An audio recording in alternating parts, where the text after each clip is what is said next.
Tamale mirundi Junior abangi gwe bakazaako Sister Junior banange atabuse bubi nnyo kyakoze muzeeyi Magala obutambi bwe buli masaawo ateze ensonga za bindeeba Catherine Kusaasira munnange ne Rape tebinnaba kugwira nga Catherine Kusaasira aleese obujulizi akatambi we kali masaawo Bebe Cool naye ayina kyagamba ate omukulembeze w'eggwanga mugamba mutya mwasibye mutya abantu bange nzikiriza nti muli bulungi ng'enkola yaffe mbasaba video no mugimpeere like era nsaba gwe wenna atanaba kusubscribinga wano ku Sylvia News Excellence mukwano subscribinga era onyigene mu notification bell olimesuwanga byonna byemba nteekayo wano ku Sylvia News Excellence nenyongera okusabira mu mwenna abalwadde abakosefu tusaba ekisa kya Mukama ate kibatuukeko ba mikwano BF Suma Herbal Research Clinic bajanjabisa ddagala lya butonde era nga bajanjaba endwadde zonna tebakola ni delivery mu nsi yonna gy'obeera oli muso munnange beeyune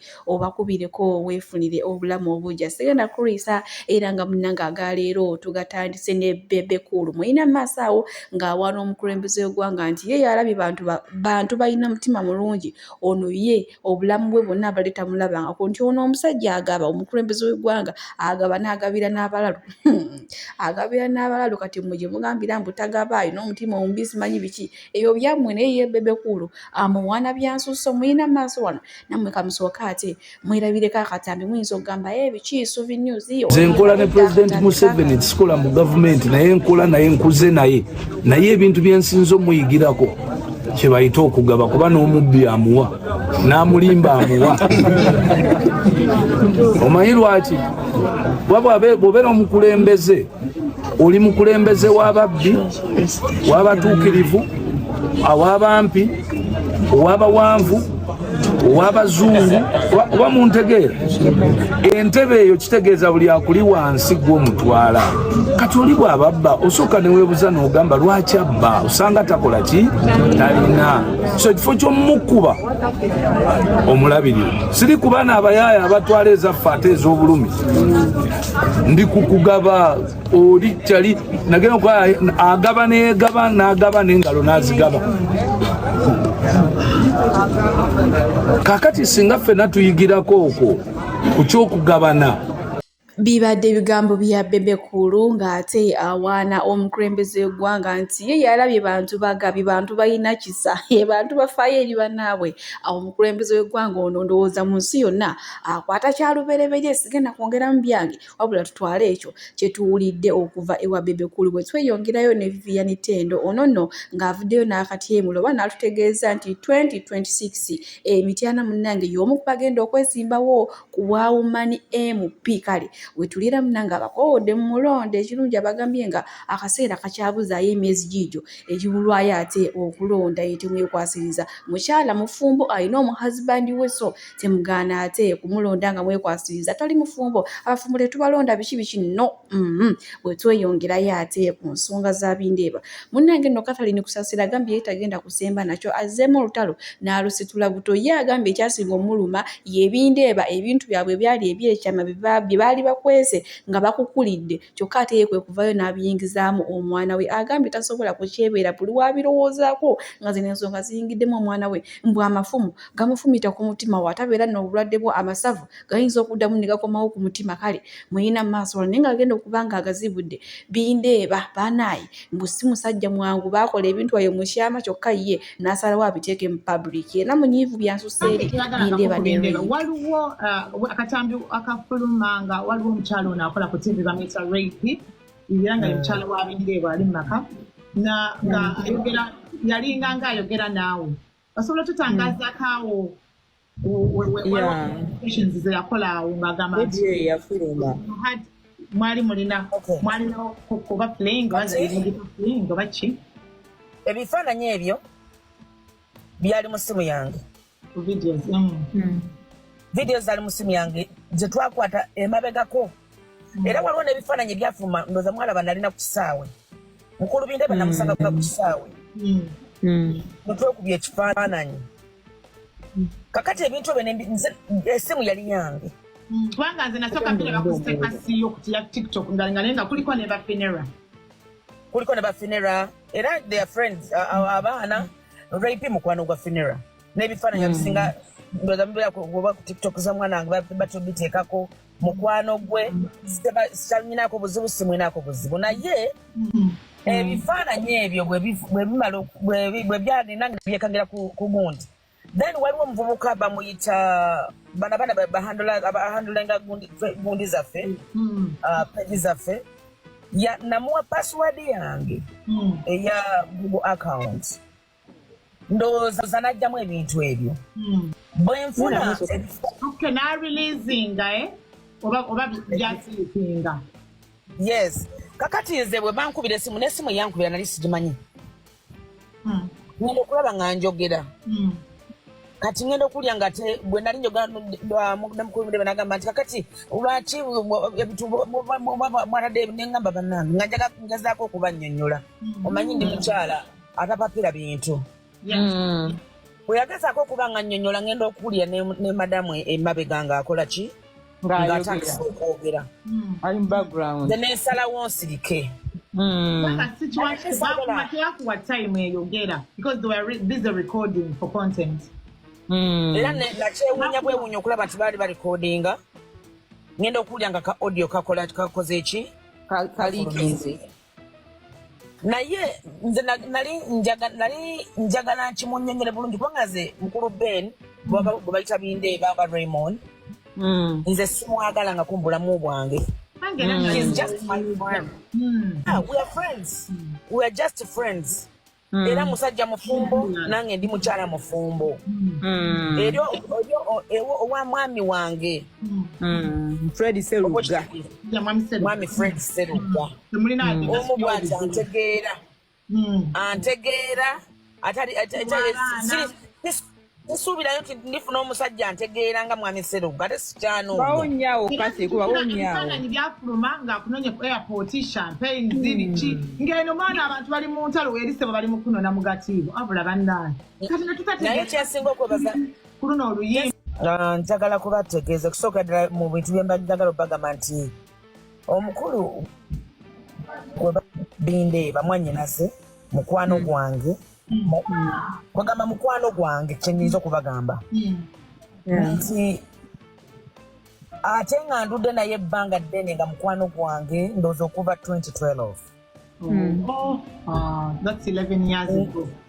Thanks for clarifying. Nga bw'olaba Eddie nti mukwano gwange nze okusingira ddala sina mikwano gy'abakazi. I know. Nina emikwano nga bw'olaba nti nze mu mikwano gyange ndowooza nina mikwano gyange balinga bawala basatu. Ng'oggyeko Rita Kagweye si mukwano gwange muganda wange. Nina n'omuwala omulala gwentera okuba ne video. Ada. Yeah. Kulaba nnyo. Naye nze emikwano gyange egisinga gyonna basajja. Bwe bakugamba okudescribinga Catherine Kusaasira. Abamanyi bakimanyidde ddala. Nze nina mikwano gyange nina kati nina mukwano gwange bamuta Alima Wala abasinga baba bamumanyi. South Africa. We South Africa. Kozesa nnyo ekigambo kubanga nalaba mu video abantu kyebasinga okwogerako ati lwaki bamwita baby something like that. Nze ebiseera ebisinga nkozesa nnyo ekigambo baby. Not only baby. Nkozesa ekigambo sweetheart, love, dear kugamba kyesiraba mu buzibu mu bantu. Nze mukulu Bindeeba mutuwalanga mukwano gwange. Tegeera. Sitaagala nga okukubindeeba. Kitegeera. Ndi mukyala mufumbo. Nina amaka. Oba banvuma oba bakola ki ebyo byonna byayita ebindya. Naye okwevolvinga abaana bange mu bintu bino biba binnyiza kuba kyekyasinga okunyiza era yensonga lwaki nvuddeyo njogere ku nsonga eno. Abaana bange baali tebakimanyiiko tebalimanyi nti tebaana kyannema okutegeera lwaki kyali bwe kityo eno ekyo nali sikyagala because abaana bange mbamba tokyalinga obwongo era yes mbadde saagala n'ensonga y'abaana tujoge kubanga nsamba kyayita because bwe ntandika okubanga nti nziramu nenkyogerako kiba kuzza obulumi ku mutima. nsaba kunsonyiwa mukwano kubanga nange nali manyi nti waba kasita nti oba ngambye ekituufu ate embeera yo tennaba kubanga eteera yadde n'akatono era nga Catherine Kusaasira atazzeemu n'abizuukusa buto kwegamba ebintu bino bibuzaabuza ye Catherine Kusaasira agamba nti bindeeba mukwano gwe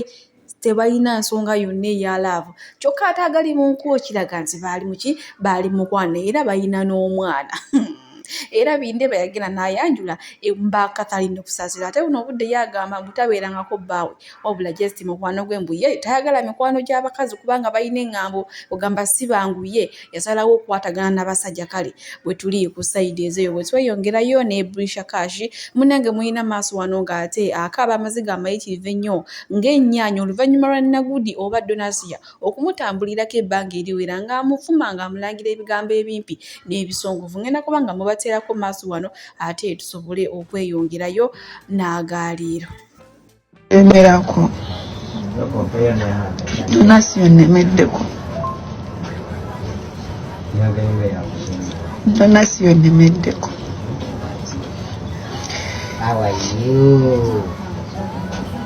Donasio nemeddeko simanyi kye nakola oyo mukazi Donasio simanyi kye nakukola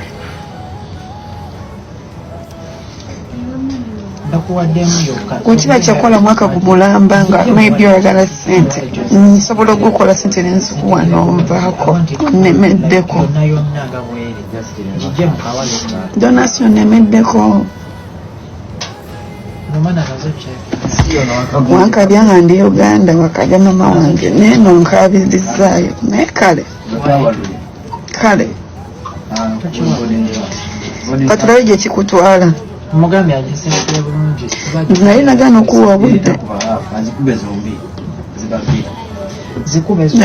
okuwa obudde nze kale tugende mu maaso ebigambo bya Brisha Cash nga abuuza Donasia nti amubuulira osanga alina ekintu kye yamukola mu butamanya amwetondere naye maama nga mwana muwala akyafulumya ebigambo ebisongovu katusooke tumulabe maaso wano Donasia ate tweyongereyo bannange Brisha kubanga toli omu ku ba tiktokers abali successful you a friended tiktoker not even a friended one a failure who did not gain in her platform kulemererwa okwepositioninga Brisha Cash idea biti wano tali muntu asobola nakuyita ku mukolo gwe you are shabby always and you look ugly in your real life you don't care about yourself your skin is so rough you cannot even be given a front chair ku mukolo because of your looking appearance your physical appearance so olabika bubi I told you sit down and pray you should stop provoking God first of all oli mukazi ali abakazi banno you are a lesbian and that is a big sin and we all know that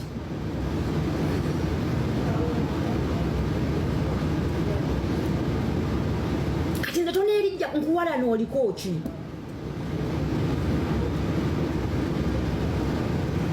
oliko ki Brisha oliko ki nkuwala n'oliko ki oke wagambye nkuloga oliko ki nze n'amanya go ag'ekikasigamanyi agannyoko sigamanyi yenze nina n'obudde obusobola okukeera ku makya ne ŋŋamba mbondoge gwe kuki olina ki ng'oggyeko following y'akakadde olina ki and let me tell you tiktokers mwe abalina miliyoni ya following embeera ate munnange bwetyo bweri ku sayidi ya Donasia ne Brisha Cash munnange kati ate ebyembi mukama wa Brisha Cash munnange bamutisse era bamukomezaawo Uganda akalimoko waba tewakyali bwe tweyongerayo ne Sister Junior ono ye takyavuma wabula oba kye bayita okusabula obusabuzi omwana nga mukambwe ono munnange bagamba yeegendereze yali amulwanirira yavaawo naye maama alinga ng'eyeeyongera maaso wano muyina ate ekyakoze abaami bano ababiri ne mwekyetagisa nga mukyerabiddeko era nze munzikirize baswita ati mbasiibulire wano omukama abampiire kyonna kyemusinga okwagala ekisajja kya bizonto disidioti kino ekyajja ssente wa genosale kino kyasajja kya bizonto kino ekiroge kifuuwa emmindi kyekyani ekyo that idiot gwe musajja gwe kyonnoonyaako ojja kukifuna gwe Julius omumwe ofuuyire emmindi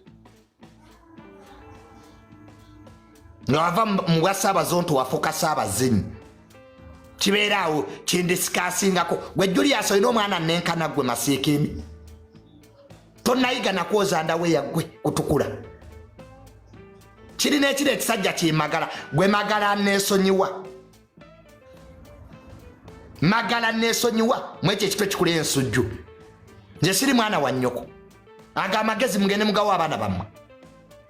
tozaalangako tomanyi munabo butaddewo foomu butudde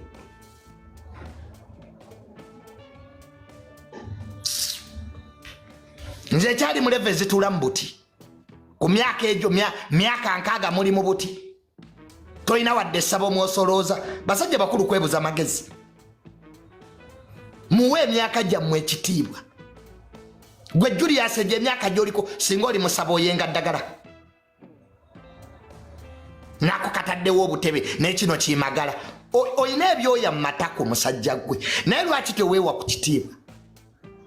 mbu you are discussing me giving me advice olinga amazi omugenzi we yafa yaŋŋambako nkwebuuzeeko kiringa ebyoya magala ndeka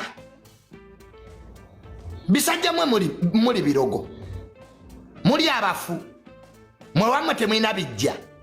mbu nabyo bitaddewo ku myaka gyammwe singa mukyatula mu buti to discuss a boy like me who has lost his nze asoose ofiirwa taata mu nsi bitudde nenagisi yabyo mu nnyuma bitudde nenagisi yabyo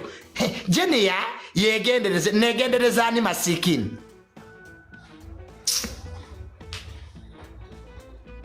nze nja kuba walevo simanyiirwa sente zibalemye okukulanga mukyali bato munaazifuna mu YouTube naye eriko emyaka ekyo Julius kyalya banne baakyo kiwonzeeyo banne baakyo Bazonto mu masabo nzijaako emmindi zo n'okuloganga banno b'okola oyina ki Julius oyina ki Musaabazonto n'Abazonto iwe Zonto yourself gwe toyina pedigree eyogera ku nze wasoma ki gwe embwa mbozonto goina Bazonto iwe Zonto that's you ye siviyo mubategevu gwe toyogera gwe tunayita abawunye nagisi tunakuyita Julius gwe family yo teina kyamagezi kyeyali yekoze gwe nga twayisa abategevu mwe temujja family yammwe tejja tewali kyamagezi kyemwali mwese bajjukireko ki ku Zontoko Zonto n'Abazonto kibeera wa genocide kisabiriza ssente mu kirimo struggle goli munaku nandaweya z'oyambala zikutte ebituli bweziti mbondi Zonto naawe abaana bamanyi oli Zonto naawe oteesa mubategeera gwe Zonto genda owongeyo b'okola nabo nze toddamu okummanyiira nze nabagamba saagala kummanyiira siina gyenkeera saba ssente bwe batudde mu buti bwa YouTube bampa amagezi genda ogawe ennyoko mwe wamwe muli bulungi gwe magala kisajja gwe neesonyiwa magala that should be the last time ngonjogerako nja kuviirayo ndeetaako eyo empanamayo gwe ndeetaako eyo enzikuyo ojja kumbuulira nze ndi muzibumu am a different brand ndi brandi ndala oba olowooza ti ogenda kufuna ssente za YouTube ku myaka 6 nze gwe muteesako mbasinga obugagga mbasinga okuba obulungi mutunuya abanaku abo mbasaye nga muddamu okumpa amagezi oba mwe abanzaala ekyo ekisajja Kizonto kyantama eddogo erikuwunyako n'emmindi gy'ofuuwa ng'ologa banno bazontoke bazonto tewabawongayo n'ologa Dokita Tyamale kasajja katuka Dokita Tyamale wakaloga ne katuuka okufaanana enkwale Julius ani atakimanyi ku ddogo ly'ozunza wenaine bakusaze emisale mu matako bakusaze emisale mu mabina Julius ddogo lyokka lyerikuzunza ate tolina kyofunye mu YouTube lwa mutima gw'omubi wano waloga Dokita Tyamale n'atuuka okufaanana enkwale ani gw'otaloze Julius ani nze musawo Namaganda Sylvia era nga ndi musawo omutendeke ate era ng'akola n'ekitongole kibayita Bright Future Superior Unique Manufacturers ebirungi kikola eddagala erya habo nga lirya 100% natural alina osteoporosis alina rheumatoid arthritis alina ebirwadde biri mutawaana bya joints omugongo afunye accident bannange byose byenjawulo kaddio kitegeeza omutima fasitula kitegeeza era olina omuntu takyajjukira ebyavudde olusi yeerabirayo alina alzheimer's memory loss olina omwana takola bulungi mu kilaasi bannange omuliza akyankalana eddagala likola bulungi ku baana tulina mu katinga kano tubayita prostate relax